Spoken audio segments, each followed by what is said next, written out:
മാതാപിതാക്കളും ചോദിക്കാറുണ്ട്, കുഞ്ഞിൻ്റെ വായിക്കകത്തുനിന്ന് ഉമിനീര് കണ്ടിന്യൂസ് ഒഴുകിക്കൊണ്ടിരിക്കുകയാണ്, ഇത് എത്ര കാലം എടുക്കും നിൽക്കാനായിട്ട്, ഇത് നോർമലാണോ? കുഞ്ഞ് ജനിച്ച് വളരുന്നതിനനുസരിച്ച് സലൈവറി ഗ്ലാൻസ് നല്ല പ്രവർത്തനക്ഷമതമാണ്. ഇത് സലൈവറി ഗ്ലാൻസിൽ നിന്ന് സലൈവ നല്ല രീതിയിൽ ഒഴുകി പുറത്തേക്ക് വരുന്നു. പക്ഷേ കുഞ്ഞിൻ്റെ വായിക്കകത്തുള്ള നമ്മുടെ കഴുത്തിലുള്ള മസിൽസിൻ്റെ ശക്തിക്കുറവ് കാരണം ഇത് ഇറങ്ങിപ്പോകുന്നത് കുറവാണ്. അതുകൊണ്ടാണ് വായിൽ നിന്ന് എപ്പോഴും ഇത് വന്നുകൊണ്ടിരിക്കുന്നത്. ഓറോഫറിഞ്ചൽ മസിൽസ് കുഞ്ഞ് വളർന്ന് വലുതാകുന്നതിനനുസരിച്ച് ശക്തി വരുമ്പോൾ ഇത് തനിയങ്ങ് ഇല്ലാതാകുന്നതാണ്. ചില കുഞ്ഞുങ്ങളിൽ ഏകദേശം ഒരു 10 മാസം മുതൽ 1 വയസ്സ് വരെ എടുക്കും ഈ നന്നായിട്ട് ഡ്രൂളിംഗ് വരുന്നത് നിൽക്കുവാൻ വേണ്ടിയിട്ട്.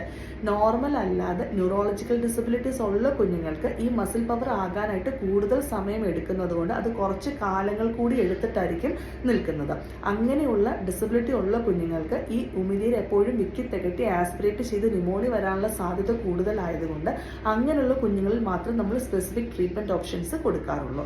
ഇനി കുഞ്ഞുങ്ങൾക്ക് എന്തെങ്കിലും അണ്ടർലൈൻ ഓറൽ ലീഷൻസ്, വായിക്കകത്ത് തോല് പോകുക, അഫ്റ്റർ സൾസേഴ്സ് വരിക, പൂപ്പല് വരിക, തൊണ്ടയ്ക്ക് ഇൻഫെക്ഷൻ വരുന്ന സമയങ്ങളിലൊക്കെ ഇവർക്ക് ഇറക്കാനുള്ള ബുദ്ധിമുട്ട് കാരണം അണ്ടർലൈൻ ഇൻഫെക്ഷൻസ് കാരണം ഉമിനീര് വരുന്നത് കൂടുതലായിട്ട് കാണപ്പെടുന്നു. പക്ഷേ ന്യൂബോൺ ബേബീസിൽ കാണുന്ന വായിൽ നിന്ന് വെള്ളം വരുന്നത് ഭയപ്പെടേണ്ട ആവശ്യകതയില്ല.